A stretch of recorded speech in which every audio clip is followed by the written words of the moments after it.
상담 심리학자인 솔로몬 박사는 그의 저서에서 이런 얘기를 했습니다. 같이 한번 읽어볼까요? 시작. 모든 사람들은 평생 동안 받아줌과 거절함 사이에서 반응을 보이면서 관계를 맺으며 살아가고 있는 자들이다. 우리들의 모든 삶이라는 것은 인간관계 속에서 나를 받아주는 사람, 나를 거절하는 사람, 이 두 가지로 인해서 우리의 인간관계가 이루어지고 우리의 삶이 또한 이루어진다는 것입니다. 거절받을 때, 나를 누가 거절했을 때 우리는 굉장히 참 기분이 나쁘죠. 불편합니다. 거절할 때 우리가 낙심이 되고요. 누가 나를 거절할 때 내가 왕따 당하는 그런 느낌을 받게 됩니다. 내가 거절당하면서 살고 있다 이렇게 생각하게 되지만요, 주어진 인생이 너무나 힘들고 피곤하고 어렵습니다. 그리고 나를 거절한 사람에 대해서 너무나 화가 나고 또 복수하고 싶은 또 그런 마음도 생기고 분한 마음이 생깁니다.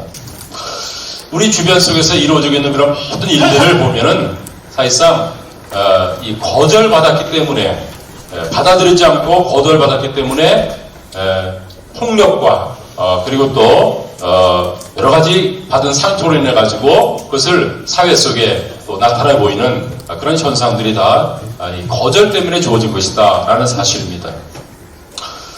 근데 이 거절과 반대의 말은 받아줌인데, 그 반대로 내가 받아들여질 때는 어떻습니까? 기분이 굉장히 편하고 좋습니다. 그리고 심리적인 안정감을 갖습니다. 받아들여지고 있으면은 주위 사람들과도 잘 어울리죠. 그리고 남을 배려하는 그런 마음도 내가 받아들여졌을 때 그때 배려하는 마음도 갖게 되는 것입니다. 인생을 사는 것이 굉장히 행복하고 즐겁습니다. 이 모든 것들은 나를 받아주고 있을 때, 내가 받아들여져 있을 때 그때 느끼는 그런 감정인 것을 보게 됩니다. 그래서 우리들은 언제 기쁘고 행복하냐면은 누군가 나를 받아주고 있을 때, 내가 받아들여주고 있다는 것을 느끼며 살 때가 행복합니다. 우리가 언제 불행하냐면은, 불행한 삶을 살아가냐면은 여러 가지가 있겠지만 가장 치명적인 불행한 것은 다른 것이 아닙니다. 돈이 없어가지고 불행한 것도 아니고, 건강이 없어가지고 불행한 것도 아니고, 내가 돈이 없어도요, 또 병에 걸렸다 할지라도 나를 받아주는 사람이 있으면 행복한데, 내가 돈이 있고 건강하고 모든 것을 가졌다 할지라도 나를 받아들여주지 않고 나를 거부하고 모든 사람이 나를 거절하고 있으면요, 그 사람은 행복한 삶을 살아갈 수가 없는 것입니다. 그래서 이 세상에 있는 사람을 둘로 딱 나눌 수가 있어요. 그렇게 보면요, 어떤 사람입니까? 받아들여져가지고 행복한 사람, 또 한 부류의 사람은 거절당해서 불행하게 살아가는 사람. 이 두 사람밖에 인생을 살아가는 사람을 딱 나누면 이 두 사람밖에 없다라는 사실이죠. 그래서 이 거절과 받아주는 것은 너무나 우리에게는 피부로 와닿고 너무나 중요한 그런 문제인 것입니다. 그래서 저는 오늘 로마서 15장 7절 이 말씀을 가지고 우리가 거절당할 때 어떤 결과가 주어지고 또 받아들였을 때 어떤 결과가 주어졌는지 잠깐 여러분과 좀 말씀을 나누고자 합니다. 첫 번째, 거절당하고 있을 때 우리는 어떤 느낌을 받게 됩니까? 우리 가운데 절대적으로 강한 사람도 없고요, 절대적으로 약한 사람도 없습니다. 무슨 말이냐면은 나는 항상 모든 면에서 약하다 이런 사람 없고요, 나는 모든 면에서 강하다 이런 사람도 없다는 것입니다. 어떤 사람에게는 강하고 어떤 사람에게 약한 이런 모습들이 우리 가운데 있다는 것이죠. 그래서 보면 이제 직장에서 군림하는 이 사장님도요, 집에 가게 되지면은 자기 보다 더 강한 한 사람을 집에서 만나게 됩니다. 누구죠? 자기 아내입니다. 그렇죠? 그래서 아내한테는 꼼짝 못하는 그런 사장님이 계시다는 얘기죠. 그래서 부인한테 집에서 면박당하고 그리고 바가지를 이제 긁힘당하고 이렇게 하게 되지면은 그런 마음을 가지고 이제 직장에 오게 되죠. 직장에서는 자기가 왕이니까 집에서 당했던 집에서는 자기 약자였었죠. 근데 직장에 오면 자기가 강자가 돼가지고 거기서 이제 군림하면서 또 자기의 그 부하 직원에게 막 그냥 퍼붓고 아내한테 당한 것을 화풀이하는 그런 일을 하면서 갖는 그런 경우들을 봅니다. 근데 또 직장에서는 정말 을의 입장이 있지만은 가정에서는 또 갑의 입장이 있는 강한 이런 남편이 직장에 가가지고 이제 사장님한테 당하고 힘들고 어려움을 겪게 되지면은 그것을 또 집에 가게 되지면 어떻게 합니까? 자기보다 약한 또 아내와 자녀들한테 그것을 또 화풀이하는 그런 경향을 또 보게 됩니다. 이 부하 직원은 직장에서 해고당하지 않을까 이런 마음 때문에 정말 자녀를 또 가족을 보살펴야 되는 그런 책임이기 때문에 꼼짝없이 직장 상사한테 당합니다. 근데 그것을 어디한테 또 화풀이합니까? 집에 와가지고 만만한 사람들에게 또 화풀이해가지고 또 정말 이 좋은 관계가 서로 거절당하고 거절하는 이런 모습으로 또 바뀌는 그런 경우들을 참 봅니다.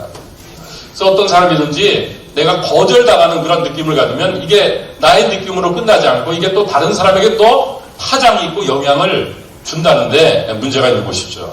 그래서 나쁜 이 악순환 고리를 계속해서 이것이 또 이어지는 것을 봅니다. 상사한테 이제 정말 화풀이를 당하고 집으로 돌아온 그런 남편은 자기를 기다리면서 식사를 준비하고 있는 그런 아내를 향해서 아내는 정말 남편을 얼마나 따뜻하게 기쁘게 반기는지 몰라요. 그런데 기분이 나쁜 겁니다. 왜요? 자기가 거절당하고 그리고 상처를 받았기 때문에. 그 집에 와서 어떻게 합니까? 괜한 트집을 받습니다. 왜 이렇게 청소도 안 해놓고 왜 이 모양 이 꼴이냐고 또 얘기를 합니다. 그러면 아내는 정말 어이없이 내가 왜 잘못했는지 모르는 가운데 막 당하는 것이죠. 예. 그러면서 이제 또 자기가 이제 남편보다 강자가 아니니까 그리고 어떻게 합니까? 자기보다 약한 자녀들한테 이게 또 화가 또 치밀어 하는 것을 볼 수 있습니다. 그러니까 자녀들이 또 이제 엄마 하면서 이렇게 막 달려옵니다. 그러면 뭡니까? 사랑으로 품어주지 못하죠. 예. 자기가 거절당하게 되니까 또 그걸 또 거절하는 것입니다. 그래서 뭐예요? 너는 어떻게 숙제는 다 했냐고 공부 안 하고 지금 뭐 하고 있냐고 괜한 또 이제 화풀이를 거기다 또 퍼붓습니다. 그러면 이제 자녀는 이제 또 영문 없이 또 이제 또 엄마한테 당하는 것이죠. 약자의 서름입니다. 그러면 이제 자기 집에 이제 또 강아지가 있는데 강아지가 또 꼬리를 치면서 이제 자녀한테 옵니다. 그러면 또 뭡니까? 그 강아지한테 막 또 화풀이하는 것이죠. 그런 강아지가 땡땡땡 하면서 또 이제 또 도망을 가는 것입니다. 네. 그런데 그때 마침 또 이제 초인종을 누르면서 택배 기사가 이제 택배 왔다고 이제 배달 왔다고 합니다. 그럼 제일 먼저 누가 나갑니까? 강아지가 으르렁거리면서 가가지고 소리 지르면서 이제 막 바지를 이제 막 물어뜯습니다. 그러면 또 누굴 찾습니까? 이 집 주인 양반 나오라고 또 얘기를 합니다. 그렇죠? 이러한 이제 한 번 거절당한 것 이런 것이 자기로 끝나는 것이 아니라 계속해서 만만한 사람, 좀 더 약한 사람 이 사람한테 계속 흘러가는 것이죠. 네. 그래가지고 참 인생 속에서 이 거절당하는 느낌을 받을 때 이로 인해 가지고 참 꼬리에 꼬리를 물면서 힘들고 어려운 그런 삶을 살아가는 것을 봅니다. 그래서 우리가 거절당하게 되면요 모두가 피해자로 만들 수 있는 그런 가능성이 있다는 것입니다. 여러분 가운데 어릴 때부터 너는 다리 밑에서 주워온 아이야 이런 얘기를 아마 들은 적이 있을 것입니다. 저도 그런 얘기를 들은 적이 있는데 이 말은 내가 가족으로부터 버림당하고 있다는 그런 생각을 갖게 만드는 아주 좋지 않은 그런 말입니다. 근데 어른들은 쉽게 그렇게 장난 삼아서 얘기하는데 이게 장난이 아니라 나는 그러면은 부모님을 통해 태어난 것이 아니라 다리 밑에서 주워왔나? 이런 느낌을 가지면서 나는 부모로부터 거절당하고 그리고 부모로부터 받아들여지지 않고 있는 그런 아이다. 이런 생각을 가질 수가 있다는 것입니다. 우리 잘 아는 그런 자녀들한테는 정말 부모들이 여러 가지로 조심해야지만 언어 폭력을 통해서 거절당하고 있다는 느낌을 갖게 해서는 아니 되는 것입니다. 이 바보, 멍청이, 너는 아무짝에도 쓸모없는 녀석이다. 넌 나가서 뭘 할 것이냐. 뭐 이런 식으로 얘기를 쉽게 아주 화가 나게 되지면은 그런데 이런 말들이요 자녀들 마음속에는 비수처럼 꽂히는 것입니다. 부모들은요 그 얘기해놓고 다 잊어버려요. 그래서 자녀들은 잊을 수가 없는 것입니다. 이게 상처가 되는 것이죠. 그래서 나는 쓸모없는 자다. 나는 부모로부터도 버림받은 자다. 라는 그런 마음을 가지고 성장하게 되니까 정말 어린 데서도 이 성인아이의 모습을 가지고 어린아이의 모습을 가지면서 내가 상처받았던 것 거절당했던 것, 이것을 가지고 참 힘들게 살아가는 사람들이 너무너무 많이 있는 것을 볼 수가 있습니다. 우리가 또 남편과 아내, 이 부부간의 관계 속에서도 마찬가지입니다. 남편과 아내 속에서 어떻게 하면 이게 정말 좋은 그런 관계를 맺냐면요, 그 사람의 감정과 생각을 받아줄 수 있으면 되는 것입니다. 근데 이게 참 쉽지가 않죠.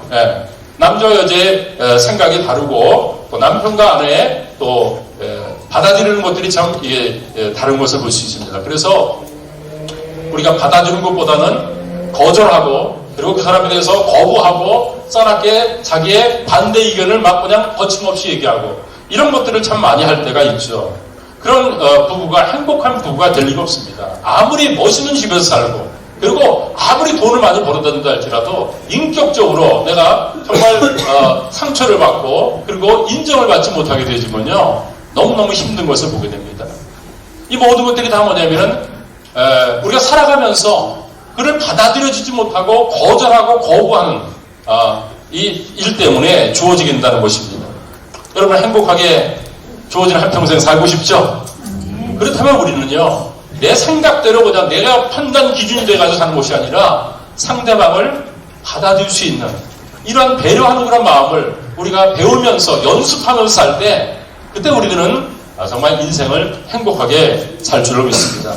그런데 우리의 삶 속에 미숙함이 있고요, 그리고 우리도 상처받은 그런 부분들이 많고 이 상처를 그냥 또 되돌려주면서 거절하고 거절하는 그리고 그 사람을 정말 비판하고 비난하는 이런 일들이 너무나 많다 보니까 많은 사람들의 삶 속에 상처가 있고 이 상처를 치유받지 못하면서 인생을 힘들게 살아가는 것을 볼 수가 있습니다.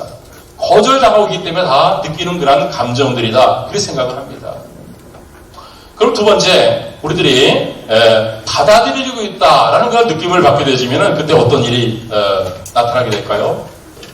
모든 사람들은요 다 받아들여지기를 원하고 있습니다. 오늘 이 자리에 참석한 그런 분도요, 이 자리가 불편하지 않고 있다면은 여러분들이 누군가 나를 받아주고 있고 그래서 나를 초청했고 또 이 자리가 너무 편하다 이런 생각하기 때문에 정말 이 자리에 있는 줄 압니다. 근데 이 자리에 있는데도 불편하게 되지만요, 내가 정말 누군가에게 거절당하고 있다 하면 이게 불편한 그런 장소가 될 수도 있다는 것이죠. 그러니까 우리들은요 받아주는 그런 연습들을 하면서 서로 받아주는 그런 배려를 하면서 우리들은 살아야 됩니다. 그래야지만 나도 행복하고 내 주위에 있는 사람도 행복하게 되는 것이죠. 우리가 받아줘야 될 사람들이 많지만 가장 많이 받아줘야 될 사람이 누굽니까? 그건 가족입니다. 가족. 왜냐하면 우리가 상처를 어디서 제일 많이 받냐면은 나와 연관없는 사람한테 상처받는 게 아니라 가장 가까이 있는 사람한테 상처를 받을 수가 있어요. 근데 그걸 또 상처를 준 사람들에 모르고 당연시 여길 때는 더 큰 상처를 받습니다. 그래서 우리가 주어진 속에서 하나님께서 우리에게 주신 가장 큰 축복은 가족을 주신 것이죠.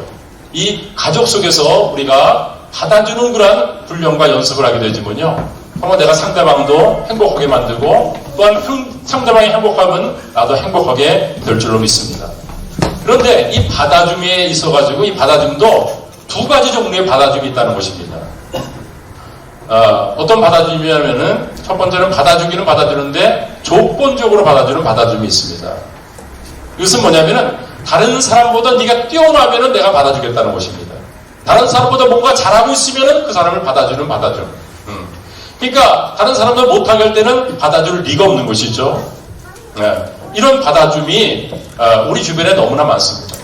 이것도 받아주기는 하는 것인데 이런 받아줌은요 더 많은 상처를 또 야기할 수가 있다는 것입니다. 사실 우리나라를 보면요, 우리나라가 정말 잘 사는 나라입니다. 그리고 미국보다도 더 정말 그 모든 면에서 우리가 혜택을 받으며 살고 있는 부분들이 참 많습니다. 그런데도 우리나라 사람들은 헬조선이다 하면서 우리나라에 대해서 굉장히 참 좋지 않은 그런 평가를 많이 내리고 있죠. 많은 사람들이 행복한 가운데 살면서도 행복을 느끼지 못하며 살아가는 그런 부분들이 참 많은 것 같습니다. 그 이유가 뭐 때문일까요? 행복 지수가 동남아 사람들보다 낮은 이유가 뭘까요? 그것은 주어진 것으로 만족하고 감사하는 것보다는 나보다 좀 더 나은 사람과 비교를 하면서 그것이 내게 없기 때문에 그 때문에 나는 상대적인 박탈감을 가지고 나는 부족하다, 나는 없다, 이런 마음을 가지기 때문에 행복하지 못한 가운데 살고 있지 않나 생각을 합니다. 여러분, 집에서 이제 그 자녀들이 이제 시험을 치고 이제 오지 않습니까? 한 부모가 자녀가 점수를 받아왔는데 70점을 받았습니까? 잘한 거예요? 잘못한 거예요? 이걸 딱 받아오니까 너무 심하게 나무랬습니다. 이걸 점수라고 받아왔느냐고, 그러면서 아주 심하게 책망을 했습니다. 그러니까 그 자녀는 부모의 힘을 좀 기쁘게 해드리기 위해서 아주 열심히 공부를 했습니다. 그래서 다음 시험에서 이제 성적표를 받았는데 95점을 받았어요. 95점을. 그런데 이 자녀는 부모로부터 이제는 좀 칭찬을 받을 것이다, 이런 마음을 가져왔는데 부모가 뭐라고 얘기합니까? 그러면은 한 문제 못 틀렸어. 왜 이걸 틀리냐? 요것마저 맞았으면 100점 될 텐데 왜 100점을 못 맞고 한 문제를 틀려왔냐? 또 이렇게 또 부지런을 하는 것이죠. 95점은 괜찮은 거 아닙니까? 그래서 또 열심히 또 공부를 합니다. 부모를 기쁘게 해드리기 위해서. 그래가지고 마침내 100점을 받아옵니다. 그래서 100점 시험지를 들고 이제 집에 와서 이제는 엄마 아빠가 나를 칭찬해 줄 거야, 이런 기대를 가지고 딱 옵니다. 100점 시험지를 딱 받아보면서 엄마 아빠가 또 뭐라고 얘기합니까? 이거 너 혼자 100점 받은 거야? 아니면 100점 받은 사람이 친구 또 있어? 끝이 없습니다. 부모의 욕심. 그럴 때마다 이 자녀들은요, 굉장히 뭐예요? 거절당한 그런 마음을 갖는 것입니다. 내가 부모님을 만족시킬 수 있는, 그런데 이래야지만 내가 인정받을 수 있고, 그렇지 않으면 나는 이 집에서 인정받을 수 없고, 나는 거절당하는, 나는 정말 쓸모없는 그런 존재가 되고, 부모님은 나를 버릴 수가 있다는 그런 두려움을 가지고 살 수밖에 없다, 그 말인 것입니다. 이러한 받아줌, 조건적인 받아줌은요, 정말 내가 너를 받아줬다 하지만은 그것은 정말 더 사람들을 힘들게 하는 받아줌인 것입니다. 그 사람은, 그 아이들은 긴장하는 것이죠. 내가 여기서 떨어지게 되지면, 여기서 좀 더 못하게 되지면은 부모님이 나를 받아주지 않을 거에 대한 불안함과 두려움을 가지고 살게 된다, 그 말인 것입니다. 이러한 받아줌은요, 세상에서 흔히 볼 수 있는 그런 받아줌인 것입니다. 근데 이런 조건적인 받아줌은요, 사람에게 안정감을 주는 것이 아니라 더 긴장하게 하고 더 두렵게 만들면서 인생을 정말 힘들게 살아가는 것을 보게 됩니다. 고등학교에서 1등한 애들이 카이스트 가가지고 거기서 자살하는 애들이 참 많잖아요. 왜 그렇습니까? 고등학교에서는 그냥 다 1등이었어요. 그런데 1등한 애들만 다 모여있으니까 거기서는 자기가 중간밖에 안 된다는 겁니다. 그러니까 부모님들이 이제 인정을 하는 것이죠. 고등학교 때까지는 얘가 대단했는데 대학교 들어가니까 아니라는 것입니다. 그러니까 거기서 좌절감을 하는 것이죠. 그러니까 똑똑하고 괜찮은 애예요. 근데 뭐예요? 받아주지 않으니까 오갈 데가 없다고 말하는 것이죠. 이런 가운데서 힘들게 살아가는 거라는 사람들이 너무나 많이 있는 것을 보게 됩니다. 그러면 우리들은 받아줄 때 조건적으로 받아줌이 아니라 무조건적인 받아줌을 가지고 살아야 될 줄 압니다. 두 번째 받아줌은 무조건적인 받아줌입니다. 무조건적인 받아줌은 뭐냐면은 나를 있는 모습 그대로 항상 받아주는 것입니다. 내가 부족해도 나를 받아주는 것입니다. 뛰어난 점이 별로 없다 할지라도 나를 그대로 받아주는 것입니다. 이러한 받아줌은요, 세상에서는 발견하기가 참 쉽지 않습니다. 그리고 가정에서도요, 좀 성숙한 부모가 아니면요, 그렇게 받아주질 않습니다, 자녀들을요. 그냥 가정에서 많은 상처를 자녀들이 받습니다. 밖에서도 받아주지 못하고, 집에서도 또 받아주지 못하니까 오갈 데가 없는 것이죠. 세상에서는요, 정말 무조건적으로 받아준다는 것은 있을 수가 없는 것입니다. 그런데 우리는 무조건적인 받아줌을 경험한 사람들인 것입니다. 누가 우리를 받아줬습니까?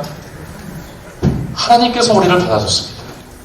우리가 죄인돼 있을 때, 우리가 뭔가 한게 잘난 면을 가지고 하나님의 인정받을 수 있는 그런 모습을 가지고 살았던 사람들이 아닌 것입니다. 우리들은 너무나 많은 그런 실수와 잘못들과 연약함을 가지고 살았던 사람인 것입니다. 그런데 그럼에도 불구하고 예수님께서 우리를 받아서 하나님께 영광을 돌리신다고 했습니다. 오늘 말씀을 다시 한번 읽도록 하겠습니다. 로마서 15장 7절 말씀이죠. 같이 읽겠습니다. 시작. 그러므로 그리스도께서 우리를 받아 하나님께 영광을 돌리신 것 같이 너희도 서로 받으라. 우리가 예수님으로부터 받아들여질 만한 그런 자격 있는 사람들이 아니었습니다. 우리는 우리 자신을 압니다. 신앙생활에서 정말 하나님께서 원하시는 삶을 살고 또 내가 이런 삶을 한번 살겠다 이런 생각을 하지만 결과는 항상 우리는 실패했었습니다. 내가 원하는 대로 못 살고 더더욱 하나님께서 원하신 대로는 못 살았던 사람인 것입니다. 그러므로 우리가 하나님께로 나갈 자격도 없고 하나님께 나가게 되면 받을 심판밖에 없을 것이다. 이런 두려움 가운데 우리는 살 수밖에 없는 그런 사람이었습니다. 그런데 놀라운 것은 우리가 연약하고 부족한데 하나님께서 나를 위해서 예수님, 독생자 예수님을 이 땅에 보내시고 예수님께서는 나를 구원하시기 위해서 십자가에서 생명을 주시고 그리고 피 흘려 돌아가심을 통해서 정말 내가 부족하고 내가 정말 하나님 앞에 많은 그런 잘못을 저질렀음에도 불구하고 그리스도의 피의 공로를 통해서 하나님께서 나를 받아주길 원하며 그리고 예수님께서는 나 같은 죄인을 위해서 십자가에 죽기까지 사랑했다는 것을 나타내 보이면서 나를 받아주셨다는 말씀인 것입니다. 우리가 언제 받아줬습니까? 로마서 5장 말씀 보면은 이렇게 말씀하고 있습니다. 우리가 연약할 때, 우리가 경건치 않을 때, 우리가 죄인 되었을 때, 우리가 하나님과 원수 되었을 때 하나님께서 우리를 받아줬다고 했습니다. 그 중에 한 말씀, 로마서 5장 8절 말씀을 같이 한번 읽겠습니다. 시작. 우리가 아직 죄인 되었을 때 그리스도께서 우리를 위하여 죽으심으로 하나님께서 우리에게 대한 자기의 사랑을 확증하셨느니라고 했습니다. 우리가 어떤 상태에 있을 때 하나님께서 우리를 위해서 예수님을 보냈다고 했습니까? 의인이 아니라 죄인 되었을 때입니다. 그러니까 자격이 없습니다. 우리는 거절당할 수밖에 없는, 지적당할 수밖에 없는, 심판받을 수밖에 없는 그런 상황이 있었습니다. 그런데 그런 가운데 있을 때 하나님께서 우리를 사랑했다는 것입니다. 이거는 정말 우리가 하나님 안에서만 경험할 수 있는 사랑입니다. 사람들은요 그렇게 사랑하지 않습니다. 우리를 받아주지 않습니다. 우리가 잘못했으면 그냥 버립니다. 달면 생기고 쓰면 뱉습니다. 그래서 많은 사람들이 열심히 해가지고 인정받을 때는 괜찮은데 더 나은 뛰어난 사람이 또 인정받게 되면 그냥 그 자리를 물려줘야 되는 것이죠. 그래서 스트레스 말씀을 보면서 정말 패배감과 그리고 절망감과 그리고 나는 받아들이지 못하는 거절당하는 그런 느낌 가지고 힘들게 살아가는 사람들이 너무너무 많이 있는 것을 보게 됩니다. 그런데 우리는요 그런 거 상관없이 있는 모습 그대로 받아주고 그리고 부족함에도 불구하고 받아주는 이 하나님의 사랑을 그리스도로 말미암아 경험한 사람들인 것입니다. 참으로 우리들은요 이 땅에서 행복한 삶을 사는 것입니다.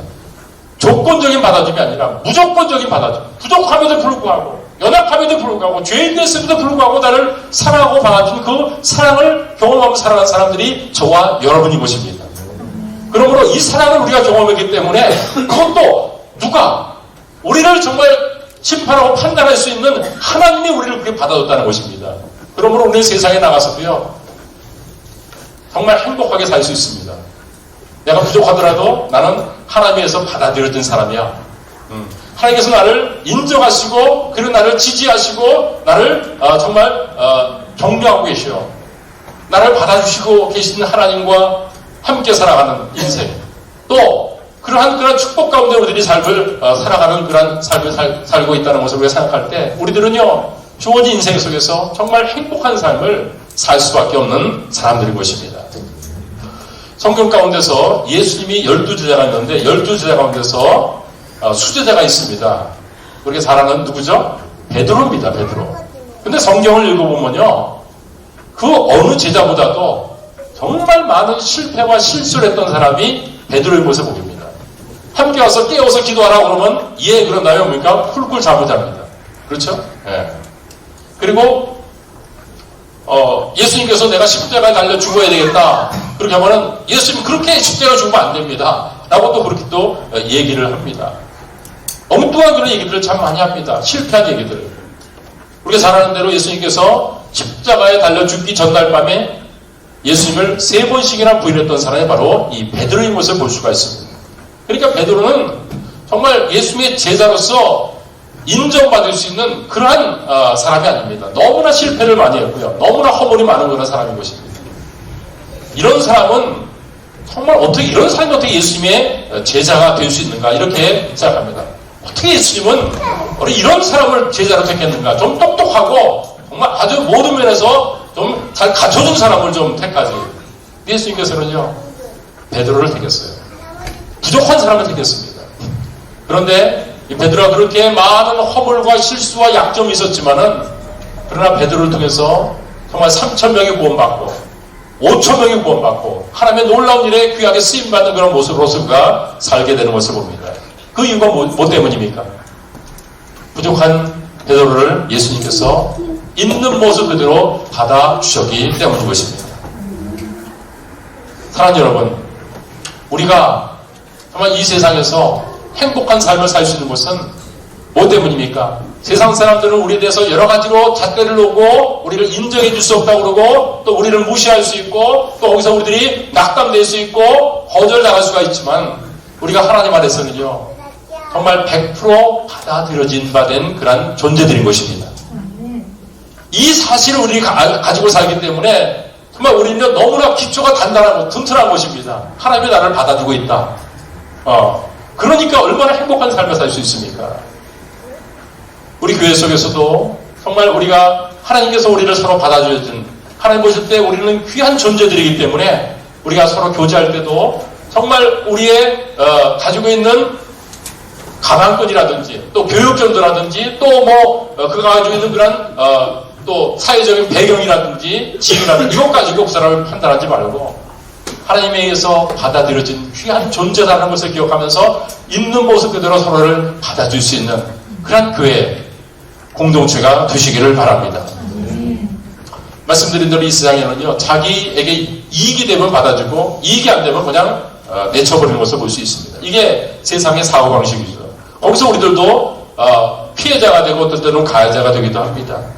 이런 세상에서 한평생 살기 때문에 우리는 참 너무나 힘든 삶을 살고, 그래서 나도 받아들이지 않으니까 뭐예요? 다른 사람도 나도 받아들이지 않겠다. 이런 또 이기적인 마음을 가지고 피차 불행한 삶을 살 때가 있다는 것입니다. 그러나 우리는 예수님을 통해서 이 받아주는 것이 얼마나 귀한 것인지, 내가 받아줬을 때가 얼마나 행복하게 됐는지 이걸 알고 사는 사람들이죠. 그러므로 우리는 그리스도께서 우리를 받아 하나님께 영광을 드는 것 같이 너희도 서로 받으라 그랬습니다. 서로 받아주기 바랍니다. 어떻게 해요? 있는 모습 그대로 예수님께서 우리를 받아 하나님께 영광을 돌린 것처럼 우리들도 서로를 받아서 하나님께 영광을 돌리는 그런 삶을 살아줄 수 있길 바랍니다. 그럼 우리는 상대방을 어떻게 받아줘야 되느냐? 첫 번째, 우리는 상대방을 있는 모습 그대로 받아줘야 합니다. 어떻게 받으라고요? 있는 모습 그대로 받아야 것입니다. 근데 우리들이 사람들을 받을 때 우리 마음속에 생각하는 게 있는 것 같아요. 그게 뭡니까? 내가 너를 받아주긴 받아주겠어. 그러나 이 모습까지는 안 되고 네가 변한 모습이 되면 내가 받아주겠어. 이 조건부, 아까도 말씀드렸지만 이렇게 받아주는 그런 경우들이 너무나 많기 때문에 실제로 우리가 못 받아주고 있죠. 안 받아주고 있죠. 그래서 우리들이 거절당하는 느낌 가지고 살 때가 참 많은 것 같습니다. 오늘 우리가 찬양 팀과 함께 찬양을 부를 때 이 찬양을 불렀습니다. 제가 아주 좋아하는 찬송입니다. 있는 모습 그대로, 있는 모습 그대로, 있는 모습 그대로 오시오. 하나님은 당신이 있는 모습 그대로, 있는 모습 그대로 나오길 원하십니다. 하나님께서 우리가 어떻게 나오길 원한다고요? 있는 모습 그대로 나오길 원해요. 있는 모습 그대로 나와도 내가 너를 받아주겠다는 것입니다. 그래서 우리가 하나님이 너무나 좋은 것입니다.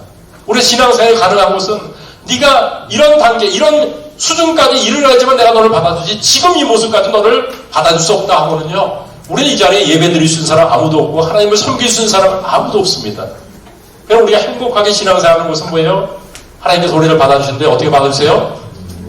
있는 모습 그대로 받아주시기 때문에 우리가 신앙생활하고 행복한 삶을 살게 되는 줄로 믿습니다. 그러면 우리들은요, 신앙생활할 때 끊임없이 어떤 기준들을 만들어 놓은 것, 내가 만들어 놓은 기준들, 이걸 좀 버릴 필요가 있습니다. 이렇게 하면은 받아주고, 이렇게 하면 내가 너를 인정해 주겠다. 이것이 아니라 하나님께서는 우리를 그냥 있는 모습 그대로 받아주셨듯이 있는 모습 그대로 받아줄 수 있는 그런 마음들을 우리들이 배워나갈 수 있길 바랍니다.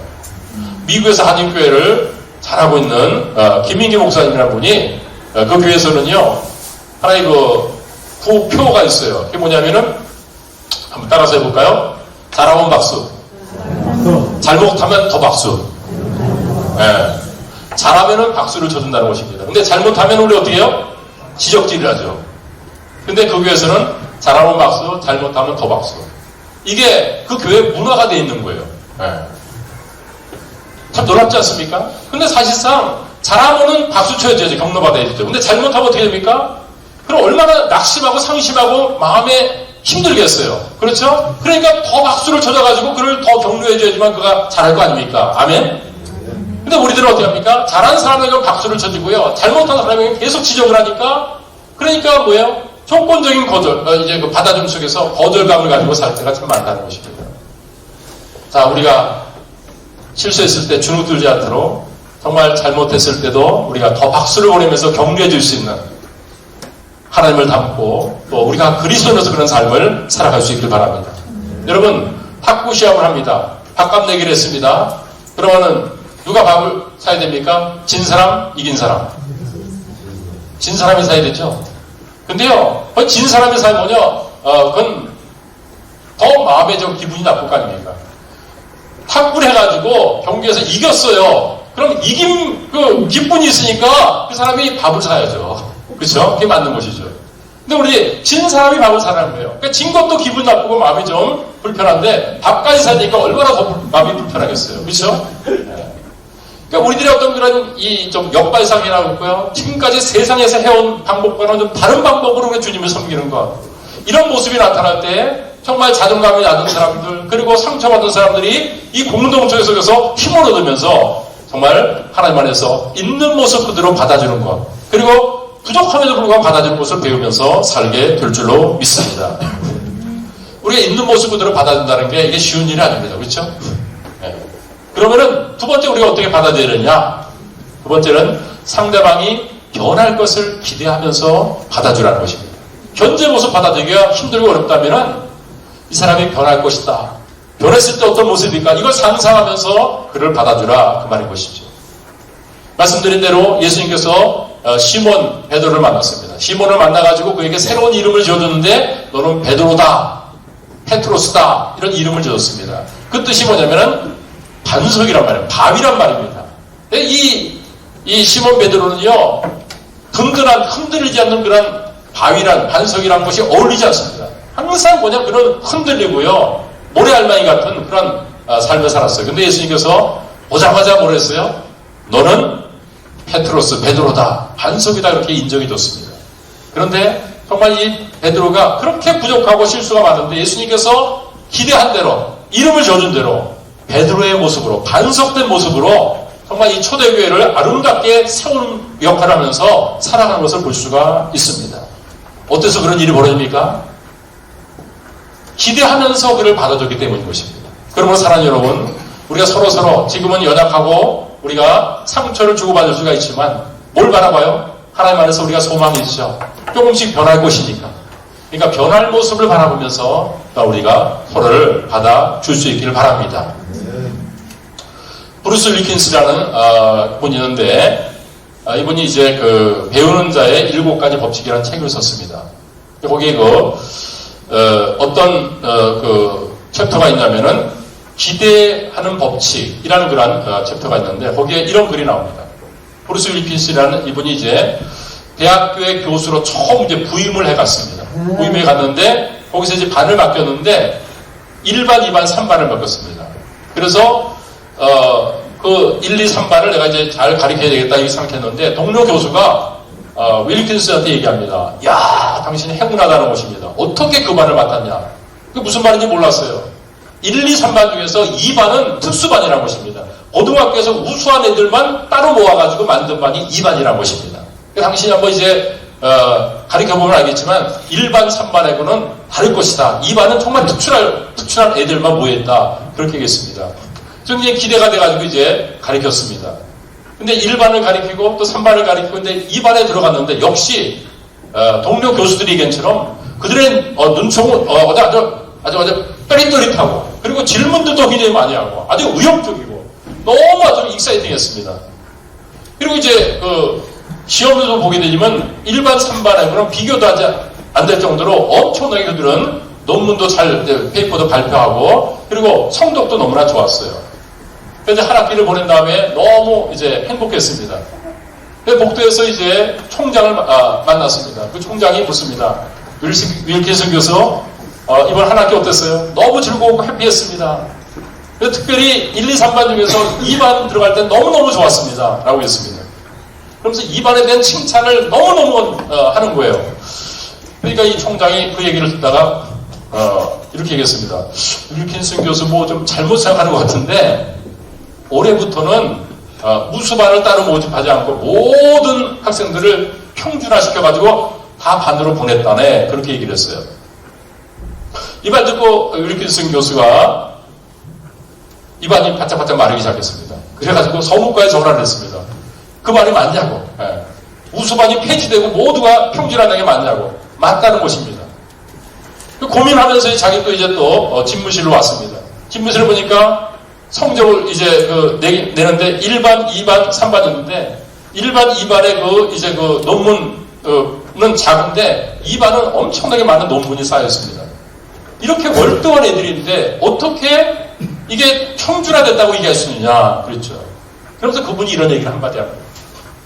그것은 그들이 뛰어나서가 아니라 2반에 대한 기대하는 마음을 교수가 갖고 임하니까 그 기대하는 마음 때문에 그들이 놀랍게 변했다는 것입니다. 여러분, 어떤 의미에서든지 이 기대하면서 하는 이 기대감은 사람들에게 영향을 준다는 말씀인 것입니다. 그러니까 여러분들이 자녀에 대해서 또 남편과 아내에서 어떤 기대감을 갖습니까? 그러나 기대감을 하나도 안 합니까? 정말 좋은 기대감을 가지면서 바라보면서 잘 될 거야. 정말 하나님께서 정말 우리 가정에 우리 아들, 딸 중에 너무나는 행복하고 너희들은 정말 놀라운 일들을 할 거야. 이런 얘기를 계속 해주십시오. 그러면 그 기대감을 통해서 자녀들이 변할 줄 믿습니다. 근데 계속해서 너는 고모양 고꼴이냐 하면서 너 같은 게 뭐가 되겠냐 하면은 그 말을 듣고 또한 기대 없는 그런 얘기를 통해서 마음들의 상처를 받으면서 또한 살게 될 것입니다. 사람들은요, 잘못했다면 지적하고 책망하고 그리고 이건 잘못된 것이라고 꾸중하면은 그러면 사람들이 변하는 게 아닙니다. 사람들은 더 위축됩니다. 그리고 더 두려워합니다. 그래서 더 실패하는 그런 삶을 살아갑니다. 진짜 사람이 변화되는 것은요, 부족함에도 불구하고 괜찮아, 잘 될 거야, 넌 할 수 있어, 나는 널 믿어, 네가 있어가지고 얼마나 우리는 행복한지 몰라 하면서 기대하고 격려해주는 그런 말을 할 때 그 말을 통해서 이 받아줌을 통해서 우리가 변한다는 사실인 것입니다. 저는 이 자리에 설 수 있는 그런 사람이 아닙니다.